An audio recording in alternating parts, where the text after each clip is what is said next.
A very warm welcome to all our viewers. Welcome to the big discussion. For the past few days, it was nothing less than a nightmare for the residents of Gauhati.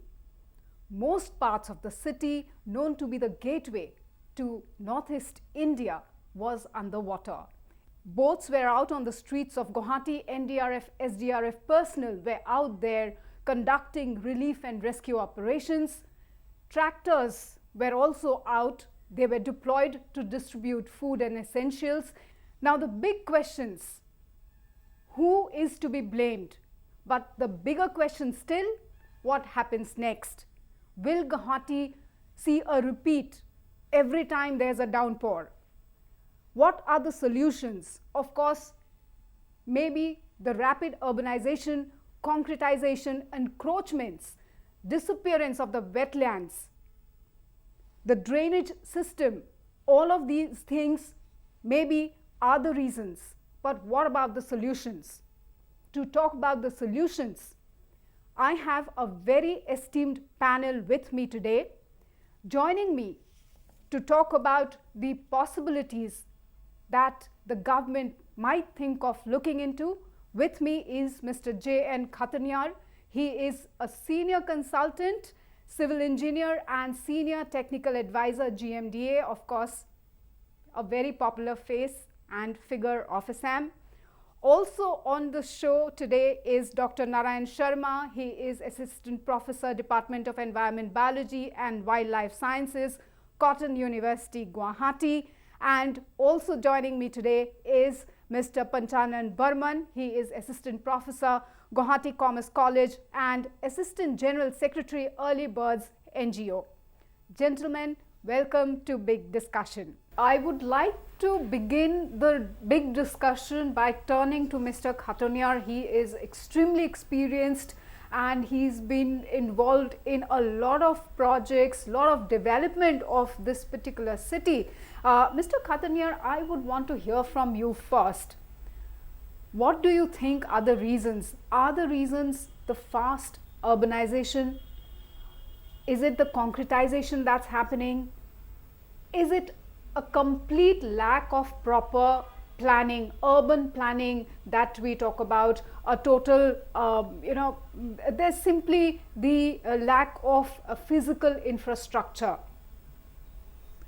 Yes, I would like to say there are a lot of problems we are facing within this most unplanned city of Northeast. Not only flood, every day, even dry season also we are facing a lot of problems. But this current year, we are facing huge problem for the rain-induced flood water. We may call rain-induced. It is not general flood from the river, say, from say river water. So it is rain-induced. So it is for this particular havoc. We are responsible. We have created these problems. How? Question is how. So my observation is, because I am studying the problem since long, my observation is Guwahati was a very nice, clean, green township, say, not city, since long. But gradually, we are experiencing today's problems, and it will be more and more every coming days. So why? So my observation is, when it was decided to shift the capital from Meghalaya, Shillong, Meghalaya was created, so we have to shift somewhere within the Assam. Then our capital complex temporarily shifted during 70 to 73, 74 in the present Dispur area.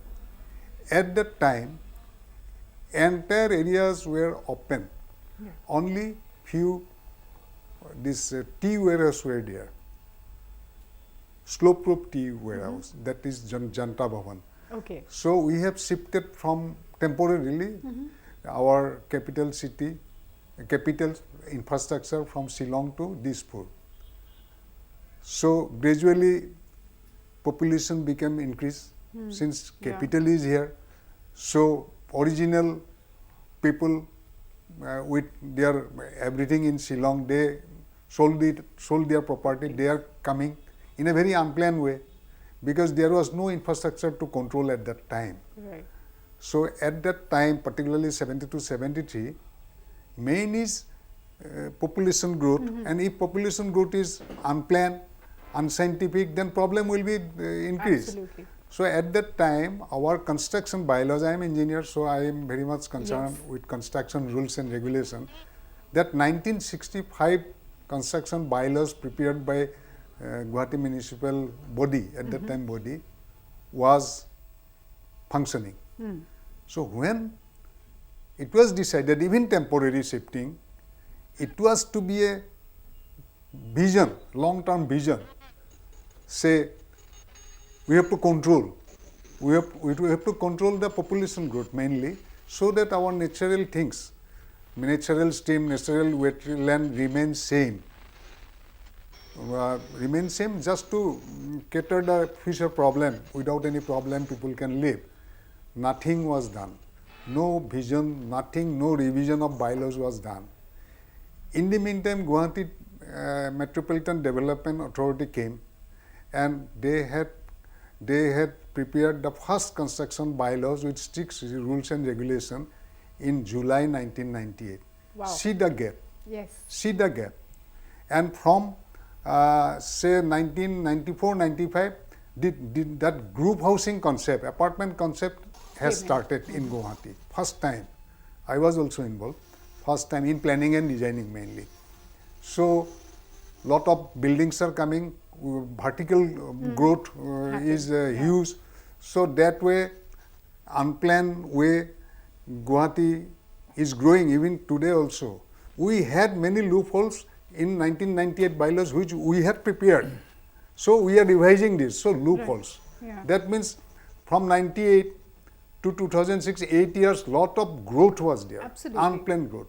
So these are the problems. Then see, when and in the meantime, I think during 94-95, that particular area, Dispur, as on today, was declared as a permanent capital city, capital area.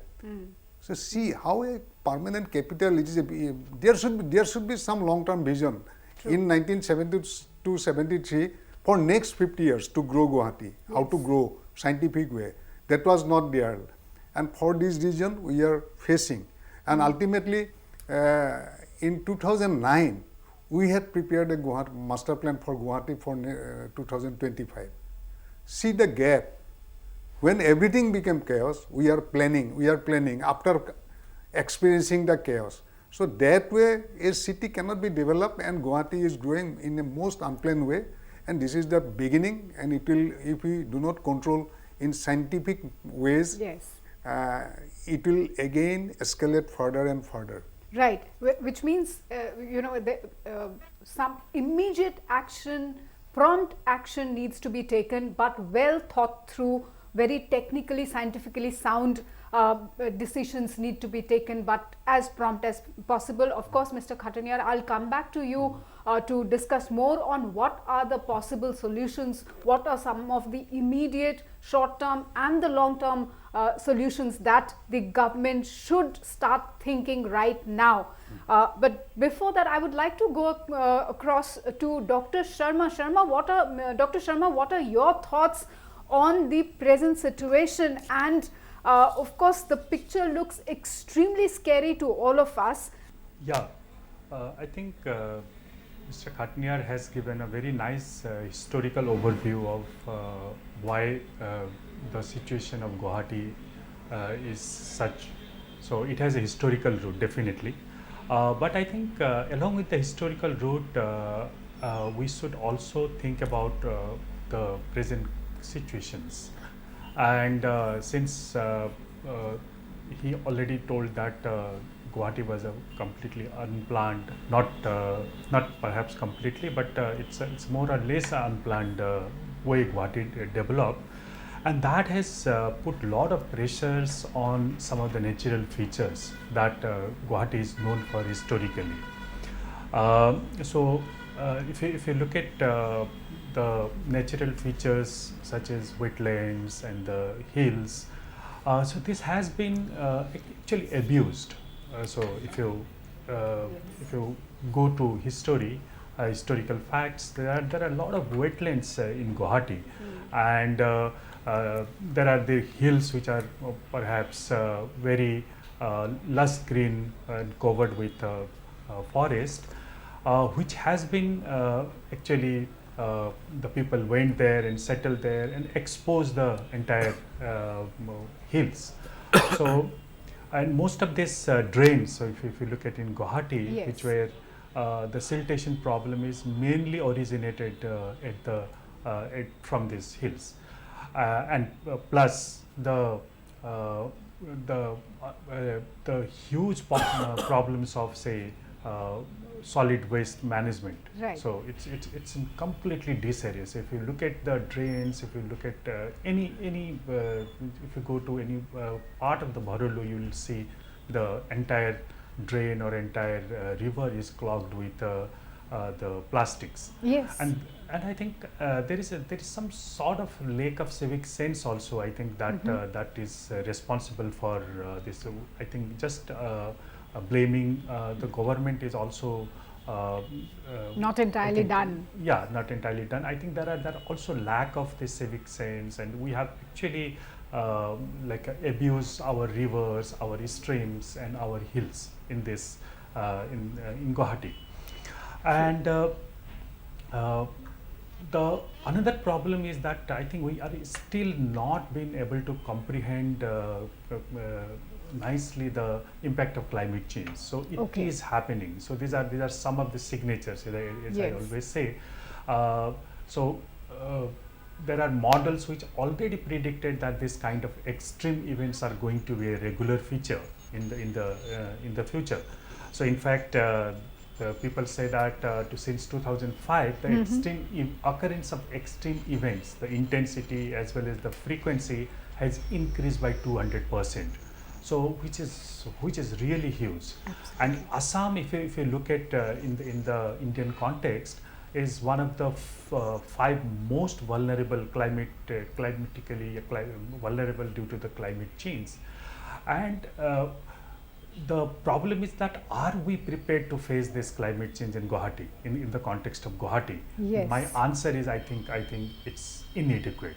It's a chronically inadequate in addressing this climate situation. So most of those are like what are the say adaptive measures that we are doing. So for example, we do some sort of flood relief measures when there is a flood, but once the flood is gone, I think we also forget about this. True. And we wait for the next year.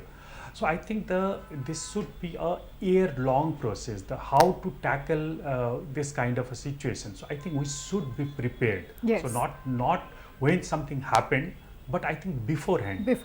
And how well we are prepared to face this kind of extreme event. So I'm telling you, and there are a lot of research, bulk of research, which says that this kind of extreme event of heavy rainfall, and in some part of the year, there will be completely the temperature will soar and go. I think may touch close to 40 degrees Celsius. So are we prepared to face this kind of situations? So I think we are lacking in those, and that's why this the climate change along with the unplanned city is working in synergy to bring this kind of changes that we are seeing in Guwahati. Yes, and all of these put together is actually wreaking havoc on the people of the city. They are bearing the brunt of living in an unplanned city, and of course the fears and dangers of climate change, which is becoming more real than ever. Now, I would like to bring in Professor Burman here. We are living in one of the most unplanned cities. Population increasing, our wetlands are almost gone, our drainage system as good as non-existent. there's hardly any plan there as far as solid waste management, sewage management, all these things are concerned. Professor Burman, what are your thoughts? So as a layman, as a common man, if you stress upon the history, if you see the civilization, all civilizations are generally grown out near the bank of any river. If you see the Harappan civilization, Indus Valley civilization, so and this civilization against collapse for the natural calamities. So this, if you see the history of Guwahati, as earlier said by Khataniar sir, that Britishers generally they established that capital in Shillong. Yes. It was there, that means they have that kind of holistic thinking, why they have established their capital in Shillong, and after that from 1973 the actual destruction of Guwahati generally took place. Yeah. And if you see the geography of Guwahati, that whole Guwahati is like a simple bucket, because if you see the geography, because in the side walls, that means the Norakahur hill is there, Citrusal hill is there, Gorbhanga hill, that reserve forest is there, Amsang wildlife sanctuary, that is also there, and you will find two very beautiful rivers in Guwahati in our earlier time, that is the Bahini river and the Bhodolu river. And if you see the Vasishtha we generally have that kind of Sandha, Lolita and Kanta, these streams were there. And this Bhodolu and Bahini, not only Bhodolu and that Bahini river, we have beautiful wetlands like Hilhako, that Solapara Bill. Solapara means the Borsola and that Horusola. These two also, that wetlands are also there. Diporbil is there. That means everything that God's creature, or that that supernatural, but the nature's creature is very beautiful. But this destruction, the devastation, the main cause of devastation or destruction was created by human beings, not the other factors. We all are responsible for this destruction and devastation. God has gifted us a very beautiful land, but we destroyed, we destructed this particular place. And if you see, although people are now that they have that metropolis mindset, but their behaviors are metropolitan, but their mindset are not upgraded. So we generally say that we are living in a Mahanagar, but we don't have that kind of that mindset of Mahanagorik. We are not have that kind of civic sense. We throw here and there, we throw plastics that in any kind. We are not in a position, or we have not that kind of habit to using those garbages. We generally throw our that wastages here and there, and we are littering everywhere. If you see the flyovers of Guwahati, everybody that they have that kind of behavior of spitting everywhere. That we have that kind of mindset to litter and throwing garbage everywhere. So sometimes we don't have that kind of intention to that government is not doing here and there. And one more thing, we have that kind of mindset to have solutions from our side. Government will do, but we have that kind of intention to solve our own problems. And one more thing, government are taking actions, but the way they are taking actions, it will not work in near future. They have certain kind of master plan, they have that kind of good organizing capability, good coordinations among various agencies, and right man should be placed in the right place for taking the right decisions, so that we get the right Guwahati in near future. Right. At this point, Mr. Khataniar, of course, a lot of questions I have for you. You are also the technical advisor to GMDA. I mean, you know, the scenario that we are in at this point of time, where did the organizations go wrong? Whether it is the Guwahati municipal body, the urban local bodies, or the GMDA, or the urban development ministry, which was earlier called the GDD, if that is what it was called earlier. Guwahati Development Department. Yes. So who, where, what went wrong that now the residents are suffering? Now see, as on that, our all sufferings are related to it, mistake of the past governments. Right, right. And government concerns. Yeah, we are As on not that, actually, we are not because- pointing a finger Yeah. at one particular government. It No. is consecutive Yeah, governments. it is a continuous process right from 1970 to 73 related with this today's problem. Yes. So, regarding Masdut, if you declare this particular Dispur as a capital, permanent capital, no doubt it is necessary also, it was necessary at that time. Right. But at that time there should be a long-term vision in True. 2094, 95, whenever it was declared as a permanent, because that vision, that smartness should be within the infrastructure, concerned infrastructure, I mean. So, lack of these visions, we are suffering, and ultimately Guwahati is growing self-style. So, all wetlands, most of the wetlands are enclosed, minimizing the carrying capacity of this flood water. So, all channels like Bhorlo, Bahini became narrow, minimizing the carrying capacity or storing capacity, both. Right. Ultimately, we are suffering. Yes. So, if I tell this about this Silsako bill, Borsala bill, all are enclosed, already enclosed, and I don't know how they got construction permission also legally. Absolutely. Yes. And if we want to say do some action, then legal matters are coming, because they have some documents also given by past, not today. Not today. So, I am blaming misdeed of all past concerned governments. Yes. I want to add more Yes. one thing, because government initiated the whole construction of this Guwahati Medical College in a particular hill area, Raj Bhavan. If you see the Brahmaputra State Guest House, if you see the earlier our Chief Minister residence that is in the hilltop. Koinapura. So generally government It was, initiated, yeah. government initiated the destruction process, and now the people of Guwahati, that means they are taking the flag of the government in a very Yes. fast space. Yes. Yes, I want to add one thing. 2-3 years back, I came to know a very important aspect related to a drainage system of Guwahati. Mr. Ajay Datta, he is a senior citizen. He expressed some views, his knowledge, his experience. He says in media, in 1969-70, when even temporary capital was not shifted, at that time government of India had sanctioned 70 crores rupees at that time. Now it will be 7,000 crores for Guwahati, for management of Guwahati drainage system at that time. So government is not taking interest. Ultimately that money had shifted to Hyderabad, and Hyderabad high-tech city was growing Yeah. as on that with our money. Present government is facing all the problems. So I could not blame present government. They are taking most as far as possible initiatives, but Yes. already chaos.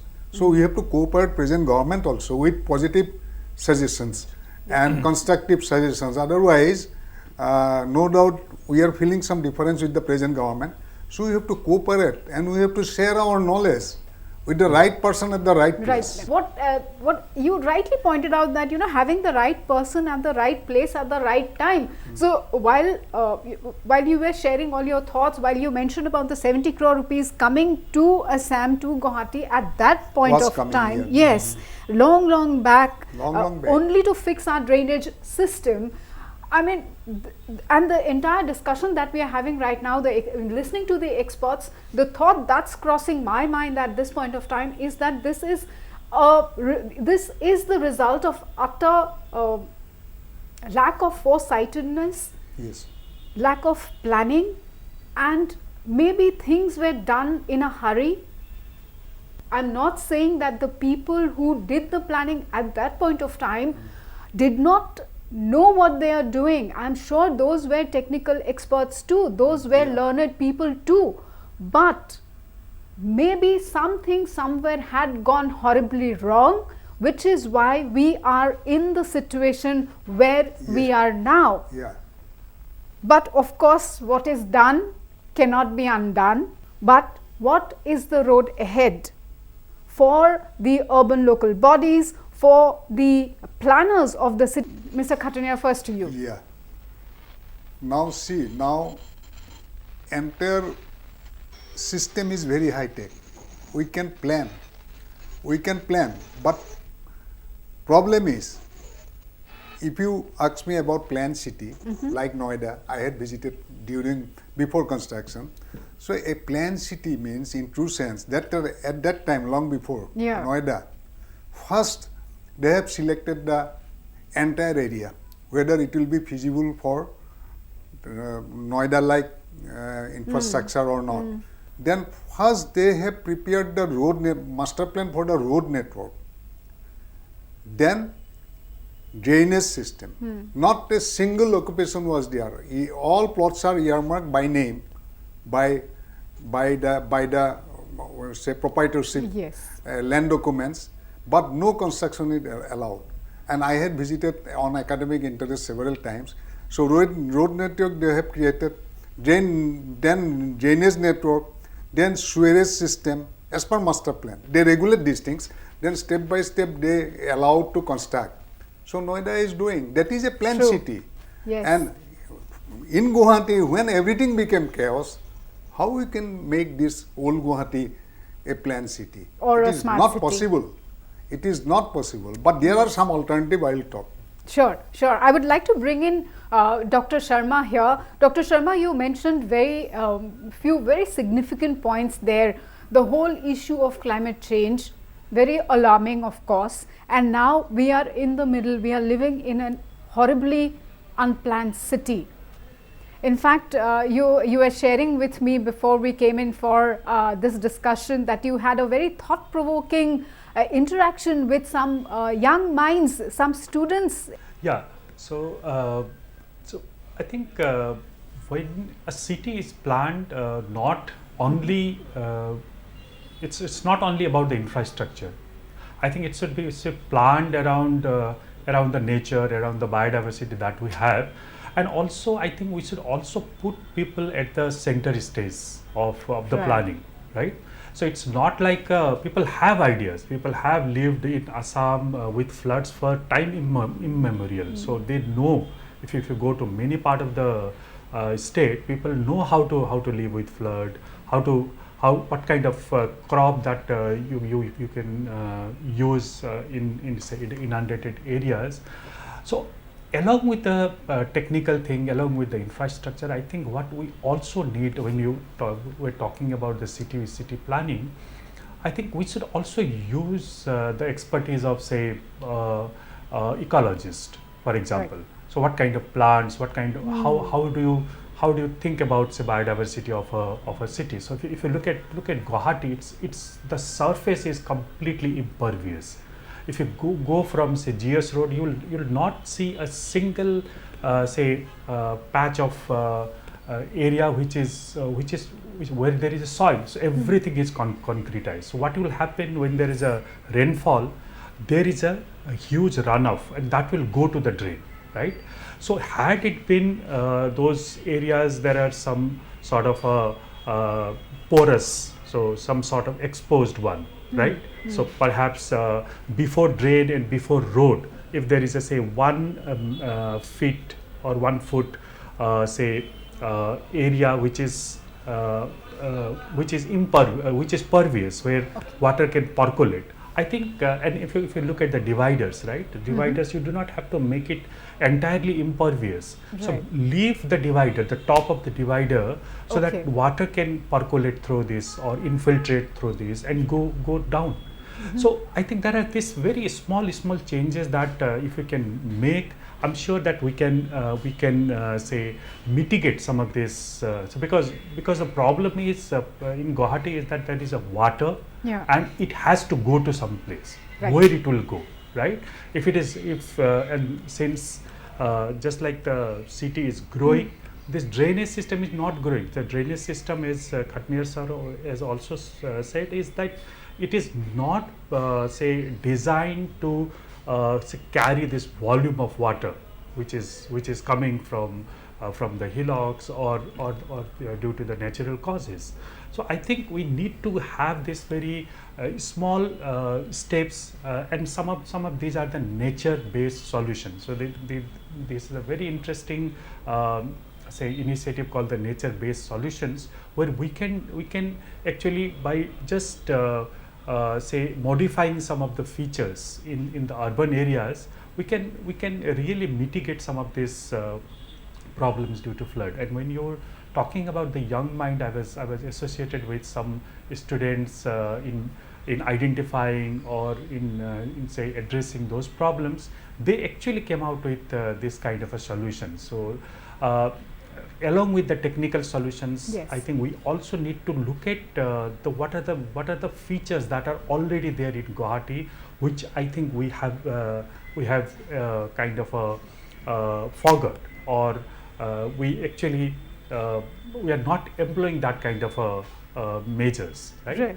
For example, if you look at the Guwahati and most of the areas, I think Khataniar sir can also talk about that, since he's expert in that kind of measures that he did. For example, when there is a siltation from the hill, right?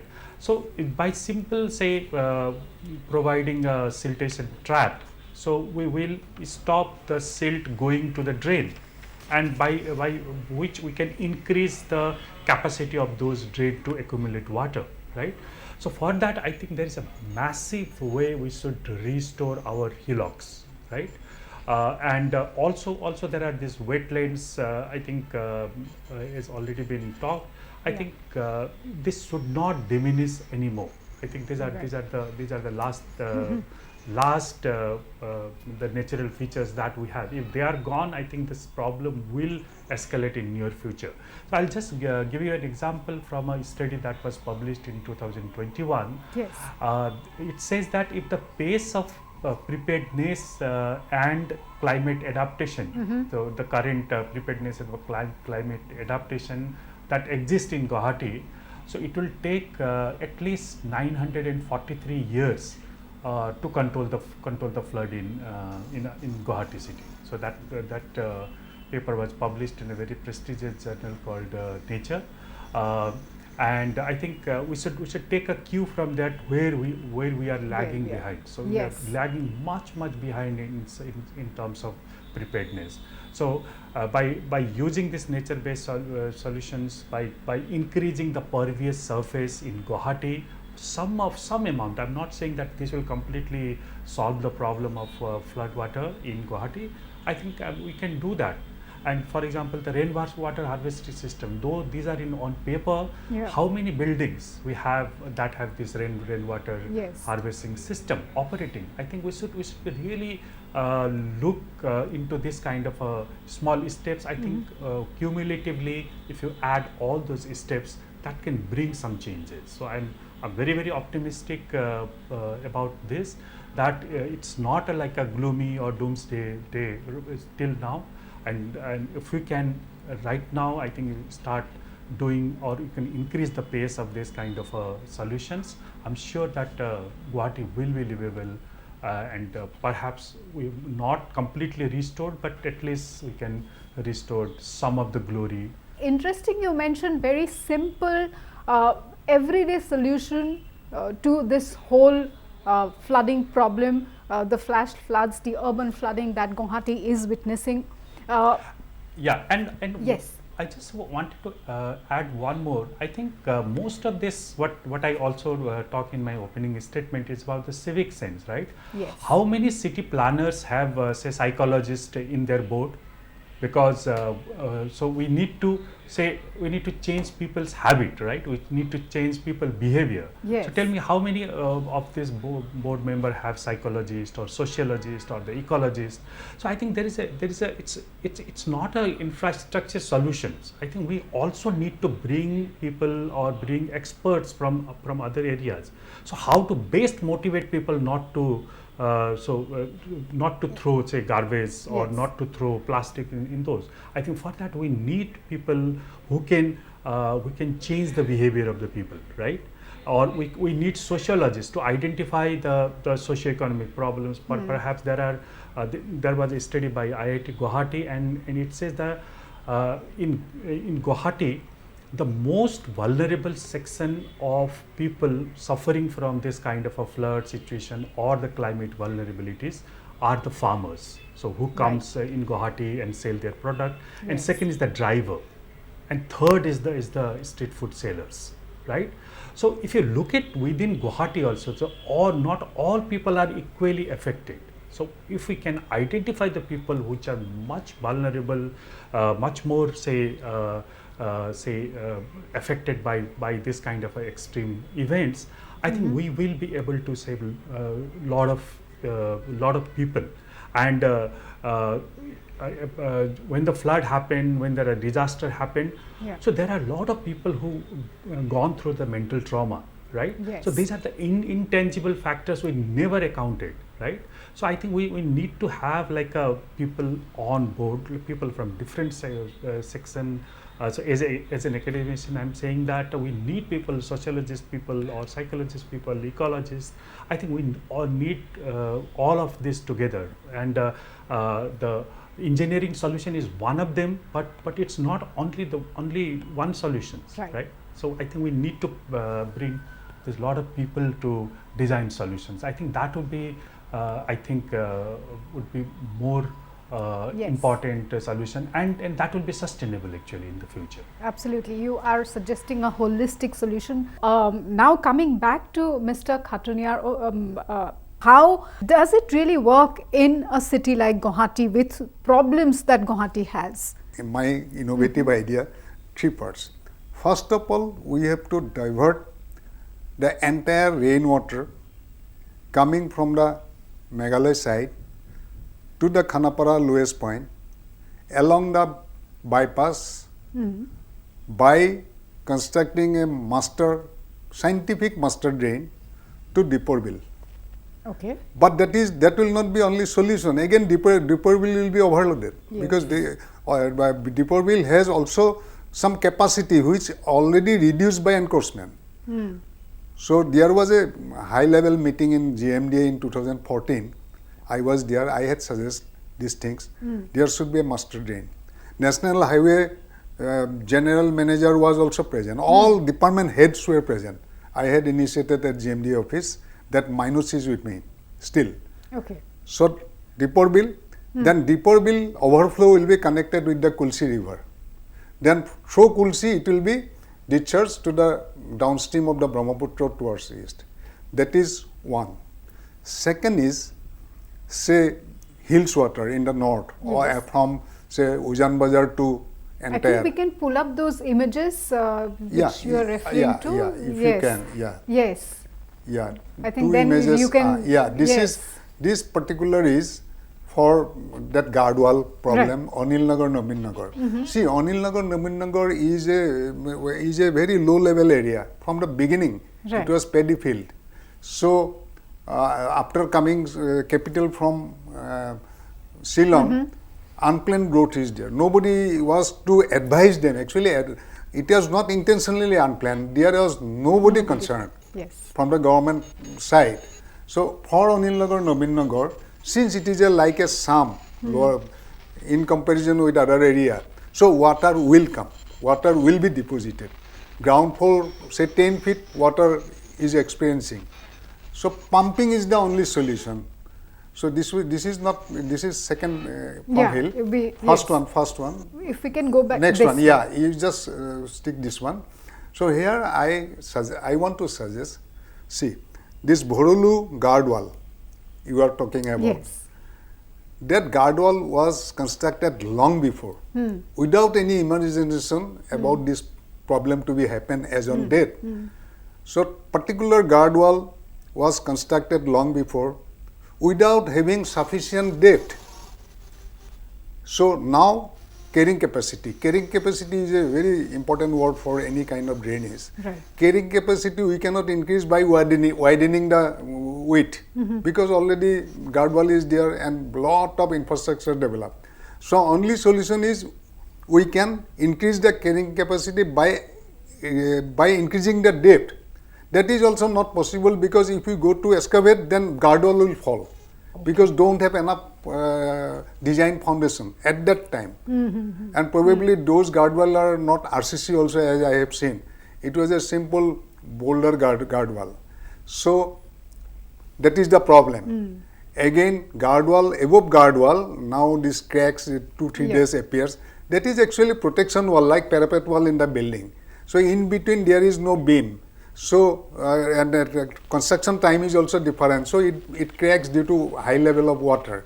So regarding this Nagar, my innovation is we have to pump out. We have to pump out. Then we are pumping out. Still it is number of pumps are working.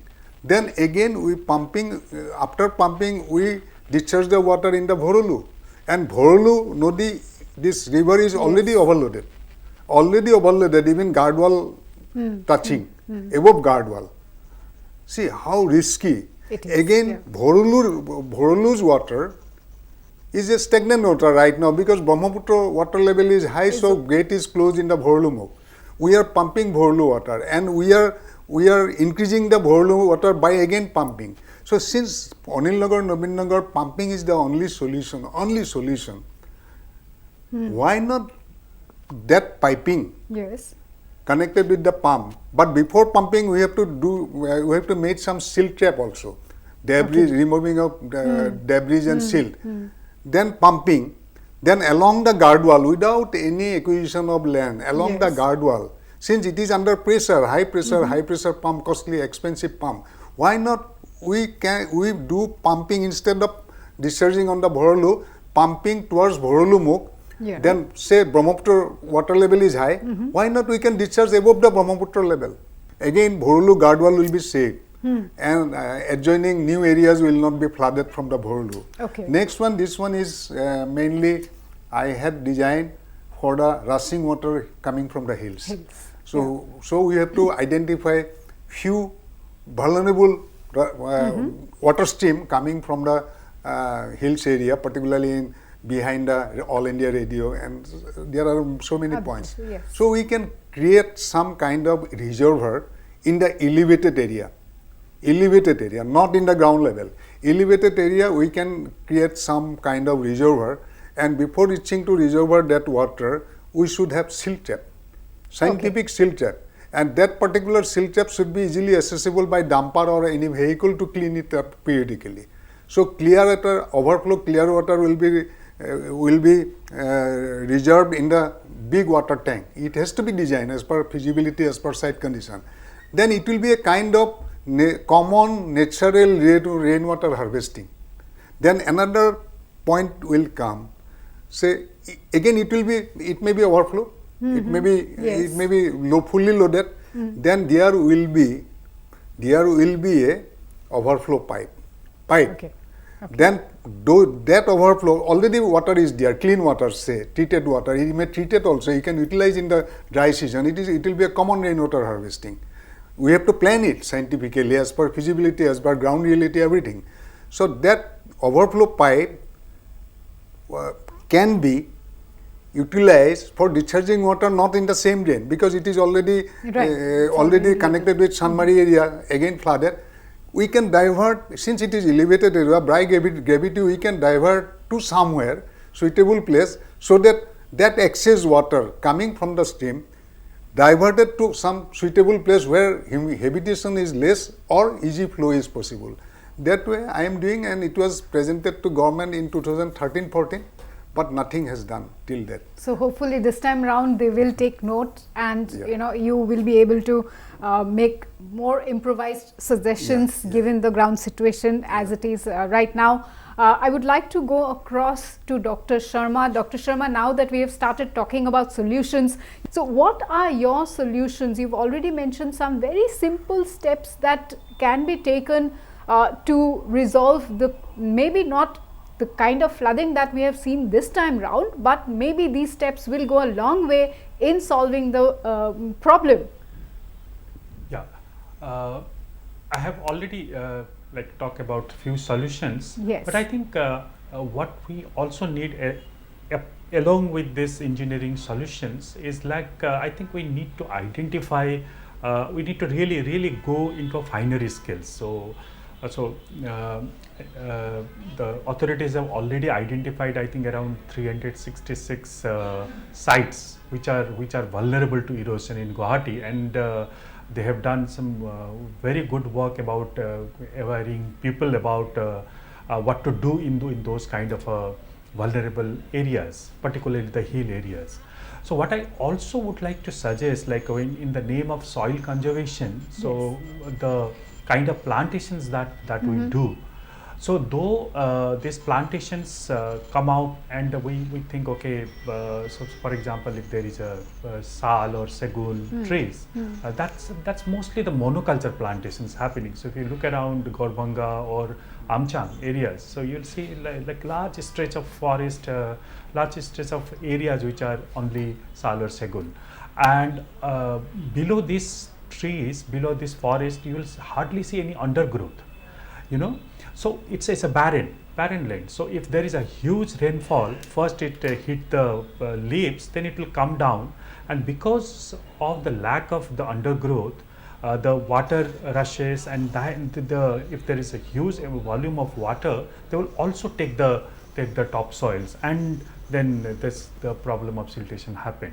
So what I think is important in the context of Guwahati is to select the vegetation. So I have seen one very nice presentation by Professor Arup Sharma of IIT Guwahati, who has done some wonderful work in selecting this kind of a vegetation. So so that the vegetation that can absorb water and help it percolate to the ground, so that the volume of water, what Mr. Khataniar was also saying, that the volume of water when it hits the road is much less, right? So I think we need to we need to stop treating the symptoms. I think we need to go to the root cause and identify the problems and address those problems there only.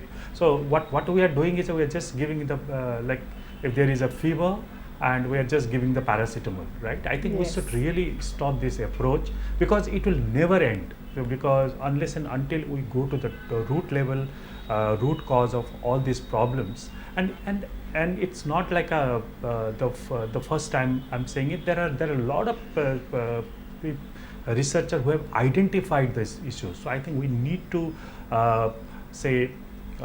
collate all this information and try to see which are the vulnerable sites where a lot of inputs should go, and there should be the massive restoration plan should be there in these hillocks. So whatever areas are left or whatever areas are exposed, I think if we can do some sort of remedy, restore those areas, the water that coming to the road ultimately will be minimized. And second thing is that I think we also need an early warning system. So though the meteorological department they do issue early warning systems, but most of the time it's I think not adequate. I think there are sophisticated ways by which we can. There are models which can tell you what kind of what volume of water or what volume of rainfall would be there. I think we need to have this early warning system. And the third important change is the anticipation, right? So I think what is happening that we are generally treating the symptoms, and once the flooding season is gone or the monsoon is gone, we forget and we come to the next year, and then again we start from the scratch one. I think this should be a part and parcel of planning throughout the year. So and also what I really think is that citizen matters, and we should also involve their knowledge, right? So there is a citizen science which said that to be a scientist you do not have to wear a white coat, and you should be in the laboratory, or you should be working in front of a computer to develop models. I think everybody has some sort of solutions which are very specific local solutions, or some sort of a traditional knowledge system that people have. I think we should also rope in that kind of a knowledge system, which are the alternate knowledge system than what we have, like some sort of a traditional knowledge system. So we should incorporate this knowledge system, and along with the citizen, I think we can really design good solutions along with the engineering solutions, what Khataniar sir said. Yeah. Absolutely, very valuable suggestions there. Professor Burman, finally to you, what are your thoughts, your solutions, your suggestions? So, as a local resident of Guwahati, I am born and brought up in this particular beautiful area of the world. So, I have a very strong sense of belongingness, and I love my people very much. I studied outside Guwahati, but again I came back to this particular because I have a very strong sense of belongingness. So, we love this people, we love this particular region. So, my first request, because we are very much hopeful about the new government, new Yes. that elected, that municipal corporation is also framed very within this last month. So, we have lots of expectations, and we are very much hopeful about their future activities. So, my first request is to first, because government has also celebrated Namami Brahmaputra and Namami Barak, but we have not seen any kind of their activities or any kind of intentions to save river Bhorolu and river Bahini. And one more thing that I have observed, that Rotary Club Guwahati, they have also introduced one venture that Save Bhorolu. So, if you want to save this particular area, you have to save, or you have to that re-inside that particular area, river Bhorolu and river Bahini, and you have to also protect the wetlands of this particular area. And government has that rules, they have their rules and regulations, but we have not seen any kind of good execution of those rules and rules and laws. So, I request the government and the authority to strictly adhere or strictly implement those rules and regulations for the residents of Guwahati. And one more thing, I request the people or the residents of Guwahati, they have that intention, and they have that kind of good that intention to save our own problem. They don't litter this particular area, they don't indulge in those kind of activities which damages the biodiversity and the ecology of this particular area. So, they have that kind of mindset that we are going to solve our problem. And then that solid waste management, Yes. people must concentrate, the local residents must concentrate on the aspect of solid waste management. Some of the waste must be managed in the household, and some of the wastes must be thrown out to the GMC, and GMC must give a proper attention to safe disposal, because nowadays they have dumped all their garbages on that particular area. And one more that we have seen that Chandrapur is also affected by this kind of activities. So, Yes. I request the GMC authority to concentrate on the solid waste management part also. And after that, we have the GMC is there, GMDA is there, Right. smart city projects are there. They have that kind of good intention. They have that kind of intention to solve our problem. So, right man should be placed, and right person should be placed at particular right place, and they have the right vision, right documents, that right personnel, so that right things can be done in a very right time, and we will get the right environment very in a very near future. And drainage system, because I am a very layman, I am a very common man, our technical experts, that our Khataniar sir and the environmentalists, our Narayan sir, they have highlighted on various aspects on environment and technical aspects. So, drainage system should be modernized. So, as a local resident, we appeal to the government, so they must concentrate on that proper implementation of modern drainage system in this particular area. And one more thing, as a local resident of Guwahati, we are facing the problem of water, the drinking water. At present, lots and lots of apartments are constructing here and there, and we have that problem of the groundwater.